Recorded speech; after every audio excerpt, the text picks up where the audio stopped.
More than 200 dead bodies are currently lying on the slopes of Everest, and most of them will never be brought down. That is not a failure of rescue operations. That is simply the math of the death zone. Above 8,000 meters, the human brain stops functioning the way evolution designed it to. Oxygen deprivation rewires decision-making at the neurological level.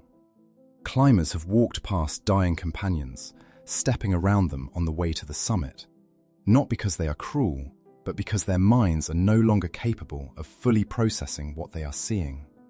The Himalayas do not kill through dramatic single events alone. They operate on multiple scales simultaneously. At the geological level, glaciers are generating new lakes overnight through a process called glacial lake outburst flooding. And those lakes can collapse within hours, erasing entire villages and highways before anyone has time to issue a warning. At the human infrastructure level, airports have been carved into cliff tops where no autopilot system in the world can land a plane safely, because wind shear makes every approach a manual negotiation between pilot instinct and probability. Roads through these mountains were built at a cost measured not in dollars, but in thousands of construction deaths, and they continue extracting that payment every monsoon season. One high-altitude lake holds the skeletal remains of 500 people who died simultaneously in a single weather event. One mountain has a documented historical fatality rate of 1 death for every 3 summits attempted. One glacial icefall moves continuously, shifts daily, and kills climbers every single season without exception.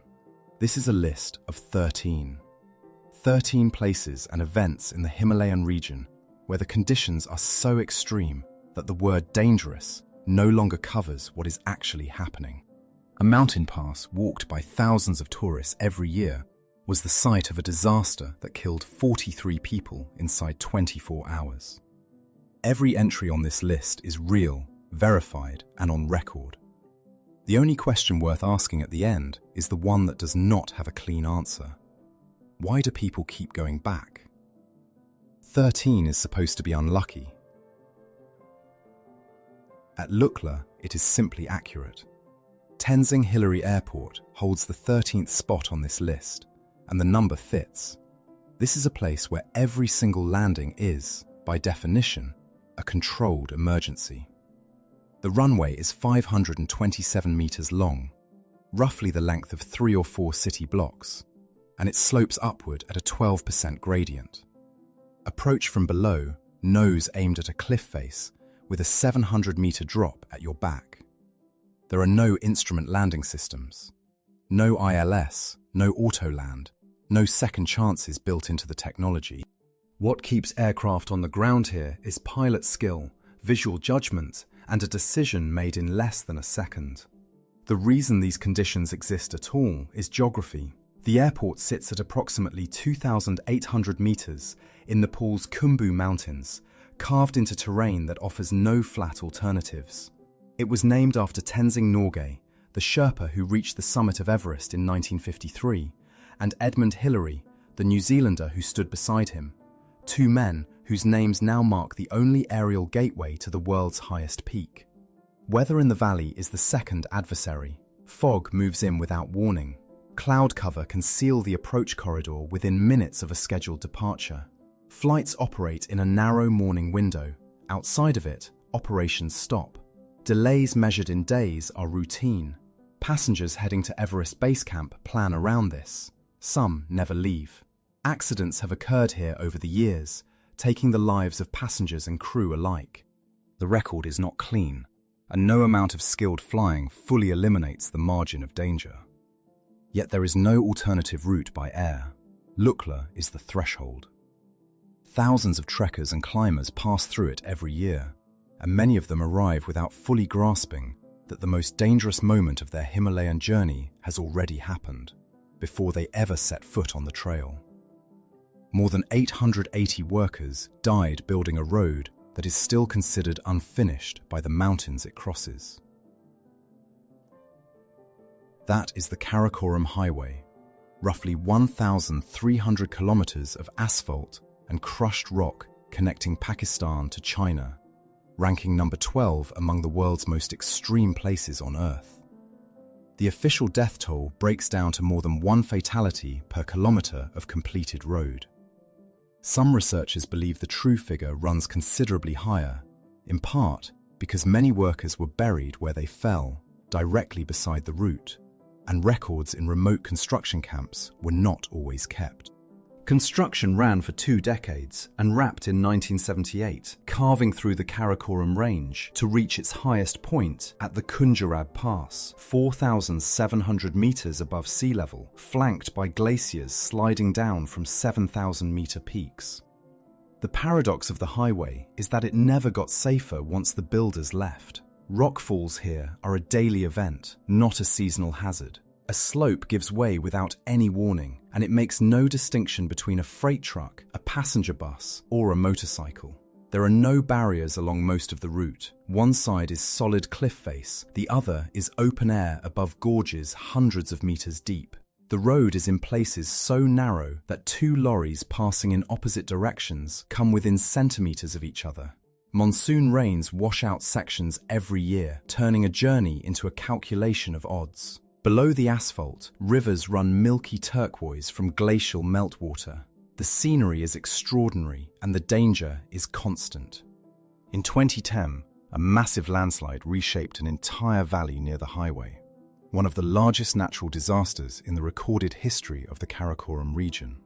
The highway endures because it matters economically and geopolitically, but it remains, at its core, a structure the landscape has never fully agreed to. Number 11 on our list is a monastery that should not exist. Paro Taktsang, Tiger's Nest, clings to a near-vertical granite cliff in the Paro Valley of Bhutan at roughly 3,120 meters above sea level, some 900 meters above the valley floor. There is no flat ground. There is no foundation logic. 4 gilded temples simply grow out of the rock face as though the mountain decided, at some point, to become a place of worship. The reason this structure exists at all traces back to the 8th century, when the great Buddhist master Padmasambhava, Guru Rinpoche, is said to have flown here on the back of a tigress who was the living form of his consort. He meditated in a cave inside this very cliff for 3 months, subduing the demons that were blocking the spread of Buddhism across Bhutan. That act of spiritual conquest made the site one of the most sacred in the entire Tibetan Buddhist world, and it has remained so ever since. Getting there demands more than intent. The only trail stretches roughly 4 kilometers each way up steep slopes with a sharp gain in elevation. No railings, no safety barriers. In places, the path narrows to a ledge cut into the cliff face, with the rock wall rising on one side and open air dropping away on the other. Rain turns the stone into a skating rink. In 1998, a fire gutted much of the monastery. Bhutanese authorities rebuilt it with careful precision, a reconstruction that the country treated not as restoration but as obligation. The Bhutanese themselves hold that access to a sacred site must require something of the person seeking it. An easy path would be a kind of insult to the place. What makes Tiger's Nest genuinely dangerous is not the altitude and not the exposure alone. It is the concept the place represents. It proves that human beings will build the structurally impossible in locations that offer no platform, no reason, and no permission. Pilgrims have been making this climb for centuries because the difficulty is part of the meaning. If Tiger's Nest is a vertical conquered by belief, our next entry is a horizontal, laid down at the cost of human lives. The Hussaini suspension bridge, strung above the turquoise water of the Hunza Valley in Pakistan, is a crossing where the planks have been replaced by the gaps between them. Every single plank on the Hussaini hanging bridge is different. That's not a design choice. It's a record of every time this bridge has been destroyed and rebuilt by the same village, without engineers, without government money, without a single safety standard. That fact alone tells you almost everything about number 10 on our list. Hussaini spans the Borit River in the Hunza Valley of northern Pakistan, a place so enclosed by mountains that the river below looks like a thread when seen from above. The bridge itself consists of 2 steel cables strung between the banks, with wooden planks laid across them as a walkway. Except many of those planks are missing. Others are cracked, warped, or barely attached. The gaps between them are wide enough to swallow a foot, and the drop below is high enough to be fatal. Thousands of travelers make the journey to Hussaini specifically because it has a reputation as one of the most frightening crossings on Earth, and the experience consistently confirms it. The cables sway in mountain wind, the whole structure moves in rhythm, and there is nothing between you and the river but the particular plank you happen to be standing on. But the people of Hussaini village don't cross this bridge for the experience. They cross it to get home, to reach the school on the other side, to carry supplies from the market. There is no other route. The mountains seal the valley. No permanent bridge has ever been built here by the state, and so every flood season becomes a test. Sometimes the structure survives, sometimes it doesn't. When it doesn't, the community rebuilds it, together, by hand. This is why the bridge looks the way it does. It was never built once. It has been built dozens of times, each reconstruction layering its own repairs over the last. The danger of Hussaini is not the result of neglect. It is the direct result of geography, of isolation, of what people do when no institution steps in. A bridge held together by human will and wooden boards. The next place on our list is held in place by something even less forgiving: sheer rock face. Paro Taktsang Monastery in Bhutan was built where nothing should be able to stand. 500 people walked into the Himalayas, and the mountains kept them. For roughly 12 centuries, the ice held their bones in place at over 5,000 meters above sea level, and almost no one knew. That is the foundational paradox of Rupkund Lake, number 9 on our list, a small glacial pool, barely 50 meters across in the Indian Himalayas, that spends most of the year sealed under ice and inaccessible to any human being. When the brief Himalayan summer arrives and the ice begins to retreat, the lake gives something back. Skulls, ribs, femurs, hundreds of skeletal remains distributed across the lakebed and the surrounding rocks. British Forest Ranger Harka Bahadur Buksa formally reported the site in 1942. Colonial authorities assumed the dead were Japanese soldiers or epidemic victims. Both assumptions collapsed under scientific scrutiny. Radiocarbon dating placed the majority of deaths around the 9th century AD. A DNA analysis, published in Nature Communications in 2019, identified several distinct genetic groups among the remains, consistent with a large mixed pilgrimage heading toward the Nanda Devi shrine. Researchers now estimate more than 500 individuals died here in a single event. The cause is written on their bones.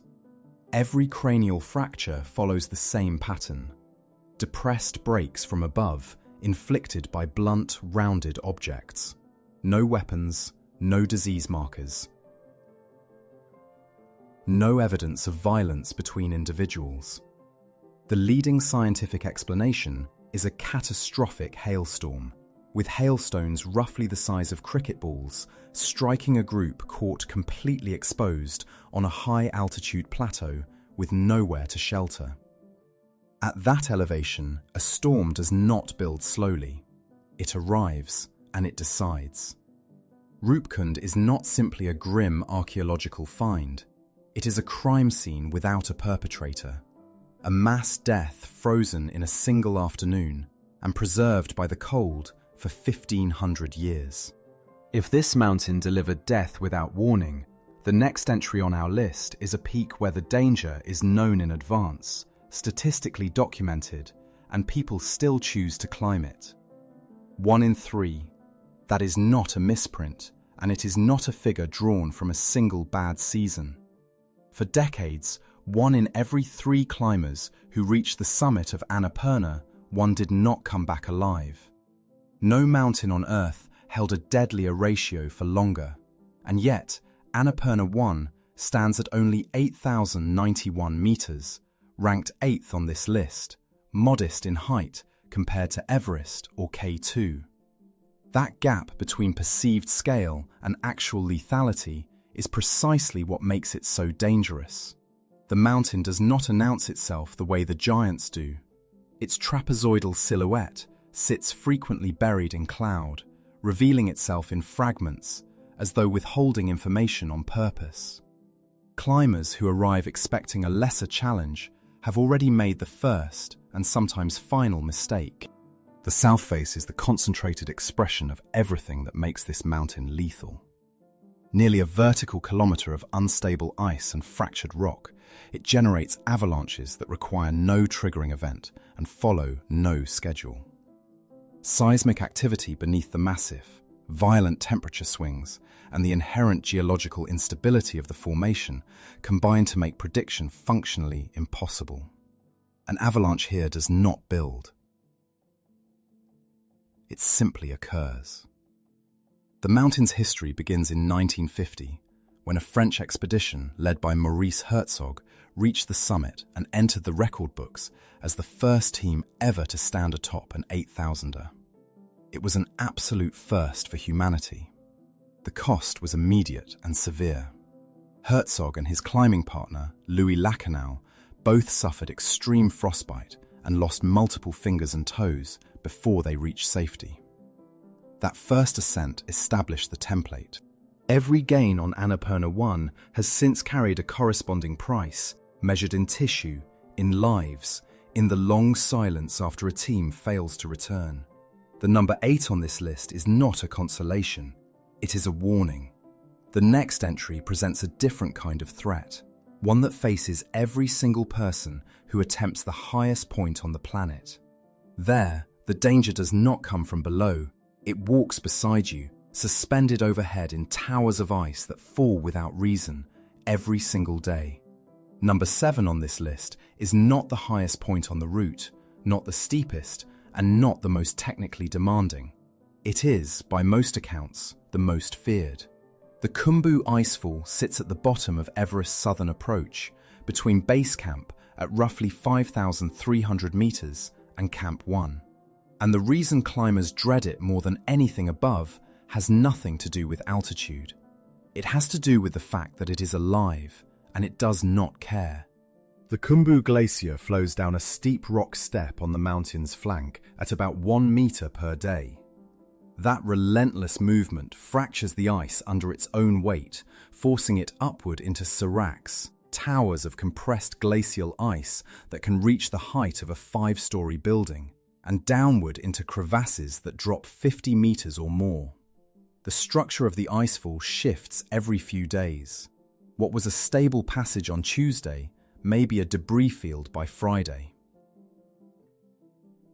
There is no permanent route through it. There is only the route that exists today. To cross it, climbers string fixed ropes through the maze and lay aluminium ladders horizontally across the open crevasses. They walk those ladders in crampons, above nothing, knowing that a serac collapse requires no trigger and gives no warning. The physics are simple. Ice under pressure eventually gives.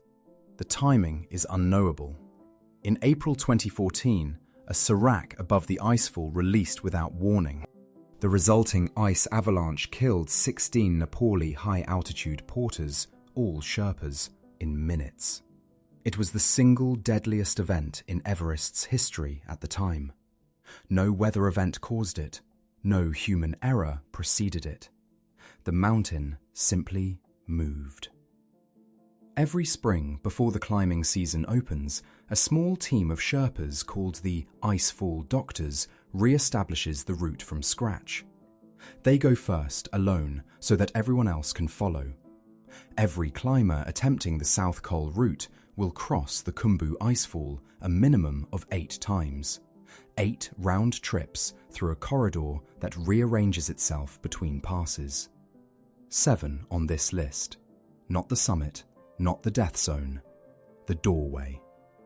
If the Khumbu kills without pattern or preference, the next entry on this list kills differently, steadily, predictably, by percentage.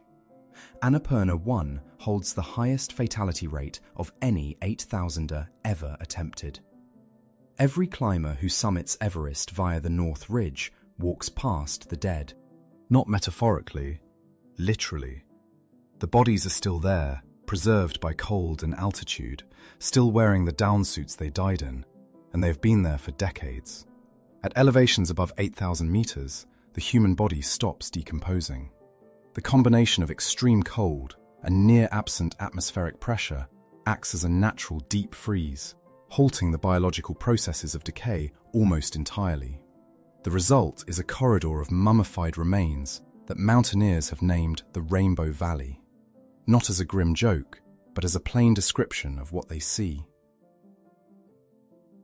Jackets in red, yellow, orange, green, and blue, faded by relentless ultraviolet radiation, but still vivid against the grey rock and snow. The most documented of these figures is known simply as Green Boots, a climber widely believed to be Tsewang Paljor, an Indian mountaineer who died on the North Face in 1996. His body, sheltered in a shallow limestone cave just off the route, became so familiar to passing expeditions that climbers began using it as a waypoint. At this point on the mountain, it is not a landmark built by anyone. It became one by staying. Evacuation is not a realistic option. Above 8,000 meters, a human body effectively doubles in perceived weight due to the combined effects of hypoxia, muscle fatigue, and compromised coordination. Rescue teams lack the physical capacity to carry the living down from these elevations, let alone the dead. Multiple attempts to retrieve bodies from the death zone have ended with additional casualties. The mountain does not release what it takes, so the Rainbow Valley accumulates, season after season, a passive record of every expedition that did not complete the descent. Lower on the route, where turning back is still a choice most climbers can physically make, a different kind of accumulation has been building for just as long. That problem comes next, at number 6 on this list. The highest mountain on Earth is also the highest garbage dump on Earth. That's not a metaphor or an exaggeration. It's a measurable, documented fact that the mountaineering world has largely preferred not to discuss openly, even as the evidence piles up at every camp from base to the South Col. Number 5 on our list is Everest's pollution crisis, and understanding how it got this bad means looking at the logic that built it. Since Tenzing Norgay and Edmund Hillary reached the summit in 1953, more than 10,000 climbers have followed the same routes. Every single one carried gear up: oxygen cylinders, tent systems, food packaging, technical equipment. The economics of extreme altitude explain what happened next. At nearly 8,000 meters at Camp 4 on the South Col, every extra kilogram you carry down is a kilogram that could cost you your life. So expeditions abandon tents shredded by winds, steel cables, empty oxygen bottles. Multiply that by decades of commercial expeditions, and you get what Nepali authorities and international environmental groups estimate to be hundreds of tons of accumulated waste on the mountain's slopes. Cleanup teams pull out between 10 and 15 tons per season. It isn't enough. One figure that rarely makes expedition dispatches: climbers leave roughly 12 tons of human waste on the mountain each season. At those temperatures, it doesn't decompose. It freezes, and as glaciers melt, it flows down into rivers and drinking water sources in the valleys below. Nepal has introduced mandatory waste deposits and rules requiring spent cylinders to be brought down. Volunteer cleanup expeditions go up every year. The mountain remains open to anyone who can pay the $11,000 permit fee, and the crowds keep coming. The living leave their waste behind. The next entry on our list is about those who never came down at all. Every year, in one of the most remote places on Earth, hundreds of vultures consume an entire human body in under an hour, and the family of the deceased considers this the most respectful farewell possible. This is not an ancient anomaly slowly disappearing. The Jator, or sky burial, remains the primary form of funerary practice across much of Tibet today, and has done so for at least 1,000 years. The logic behind it is straightforward once you understand the landscape. The Tibetan plateau sits at elevations where the ground stays frozen for most of the year. A shovel is useless. Timber for a funeral pyre is scarce to the point of being precious. Cremation and ground burial, the two dominant methods in most of the world, are simply not viable options for the majority of Tibetan communities.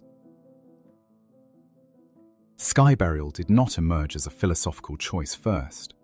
It emerged as a practical one, and Buddhist thought grew around it, deepening its meaning over centuries. The ceremony begins at dawn on a flat stone platform exposed to the high-altitude wind. A specialist called a rogyapa prepares the body face down on the rock, cutting and processing it in a specific ritual sequence, then mixing the flesh with tsampa, roasted barley flour, and yak butter tea. The birds, Himalayan griffon vultures and bearded vultures, regarded as sacred messengers carrying the soul forward, are not strangers. Local communities have fed and revered them for generations. When called, hundreds descend from the surrounding slopes. The body is gone in minutes.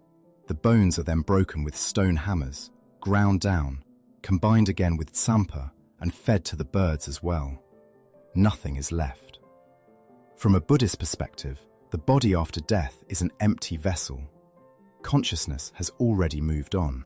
To give that vessel as food is the final act of generosity a person can perform, an offering to living creatures rather than a weight pressed into frozen earth. For outside observers, the scene is viscerally difficult to process. For Tibetans, it is simply the most complete and humble way to leave the world. Rating: 4. For 5 years, the only way in or out was by boat, across the very lake that had erased the road, the fields, and several villages that once lined the valley floor. That is the central paradox of the Attabad disaster. The catastrophe that cut off thousands of people also created the water they had to cross to survive. On the morning of January 4, 2010, the right flank of Mount Attabad collapsed into the Hunza Valley in northern Pakistan. Geologists later estimated that roughly 40 million cubic meters of rock descended in a matter of minutes, a volume large enough to bury a mid-sized city under several meters of debris. The village of Attabad was covered almost instantly. At least 20 people were killed. Hundreds more lost their homes and everything in them. But the immediate death toll was not the full measure of what had happened. The landslide mass completely blocked the Hunza River. With no outlet, water began to pool behind the natural dam. Through the following months, the lake rose steadily, silently consuming 19 kilometers of the Karakorum Highway, the only road connecting the isolated communities of northern Pakistan to the rest of the country. Orchards, wheat fields, and entire settlements disappeared beneath the surface. Thousands of people in the upper valley were cut off completely. Local residents organised ferry crossings over a lake that eventually stretched more than 20 kilometres in length and reached depths of up to 100 metres. The water turned a striking turquoise blue, coloured by suspended glacial minerals. Visually extraordinary, and a permanent reminder of what lies underneath. A bypass tunnel finally restored the land route in 2015. Attabad Lake remains to this day. Geologists note that the same unstable slopes that failed in 2010 have not become any more secure. The most dangerous section of Everest is not the steepest. It is not the most technically demanding. It is the stretch of the North Ridge above 8,000 meters. And what makes it lethal is something invisible: the air itself. At that altitude, the atmosphere holds only 1/3 of the oxygen found at sea level. That deficit does not announce itself with pain. It dismantles the brain quietly from the inside. Climbers with 20 years of high-altitude experience lose the ability to perform basic arithmetic, to remember whether they have clipped their oxygen mask, to calculate how many hours of daylight remain before the temperature drops past -60 degrees Celsius. They sit down to rest. They do not stand back up. Physiologists call this hypoxic cognitive impairment.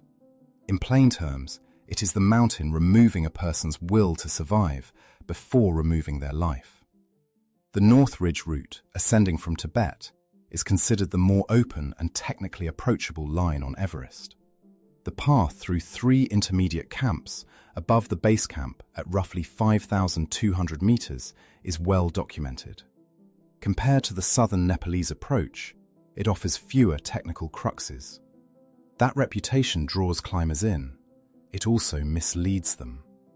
Accessibility is not safety. Above the northeast ridge, there are no wind shelters. Gusts reach 150 kilometers per hour. The body burns through its resources faster than supplemental oxygen can replenish them. This is where Everest's dead accumulate. Retrieving a body from above 8,000 meters demands effort equivalent to a full summit attempt and carries the same probability of killing the rescuers. So the dead stay where they fell. Climbers moving toward the summit pass them on the way up, sometimes within arm's reach. For years, the remains of one specific climber served as a navigational marker on the upper North Ridge. Expeditions used the body to confirm their position on the mountain. That is not a metaphor or a dark anecdote. It was standard practice. The North Ridge is where death is visible, solitary, exposed, encountered face to face. Ahead in this series, we will reach a place where it is gathered together. But this ridge establishes the terms. On Everest, the dead do not leave. They become part of the mountain itself.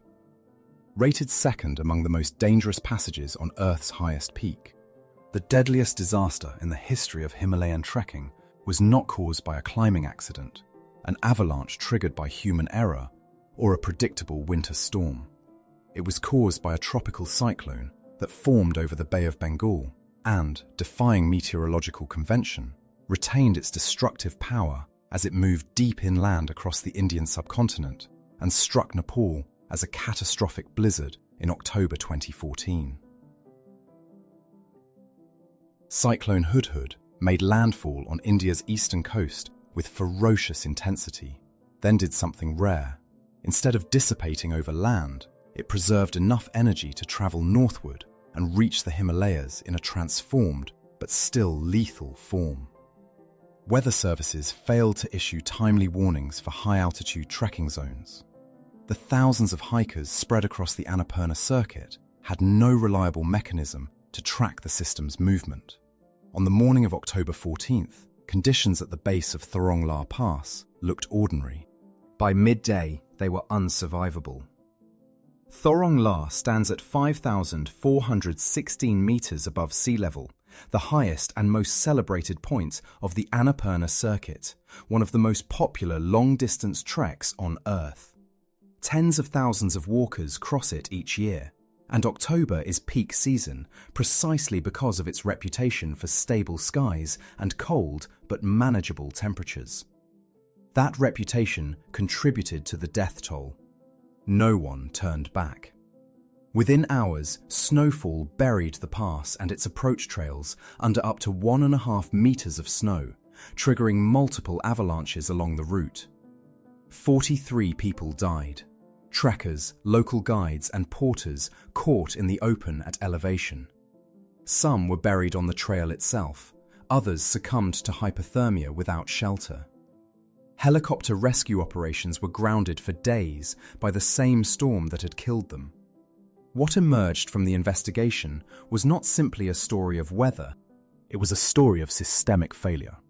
No centralized early warning infrastructure, no seasonal risk protocols for mounting corridors carrying tens of thousands of visitors annually, and chronically under-resourced rescue services operating in some of the most remote terrain on the planet.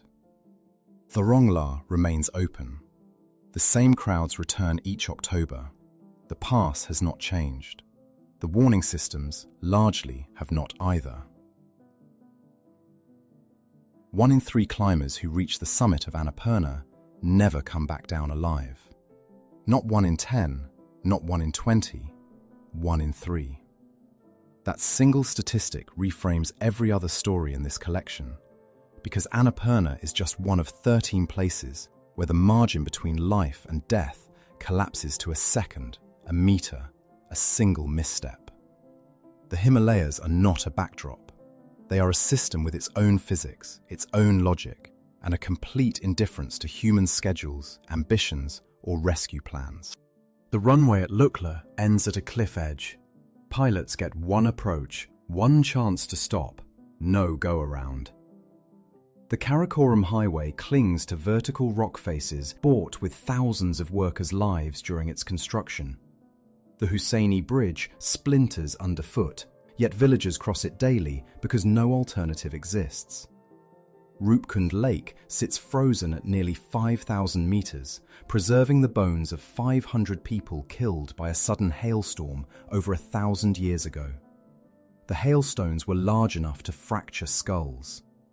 The Khumbu Icefall shifts and collapses around climbers, crossing it on aluminium ladders stretched over 50-meter crevasses. Rainbow Valley on Everest earned its name from the bright-coloured down jackets of the dead, bodies that now serve as waypoints for the living. Everest itself is suffocating under accumulated tons of waste left by decades of expeditions. The sky burial ritual returns the dead to the mountain with the same matter-of-fact permanence that the mountains themselves embody. A single landslide in Hunza erased a village in minutes and submerged 19 kilometers of road beneath a new lake. The death zone above 8,000 meters doesn't just exhaust the body, it systematically dismantles empathy, judgment, and the instinct to help. In 2014, Cyclone Hudhud sent 43 trekkers to their deaths on the Thorong Pass. They had checked the forecast. The mountains didn't care. That indifference is not cruelty. It is simply the truth of the place. Subscribe now. There are more stories where the landscape makes the rules.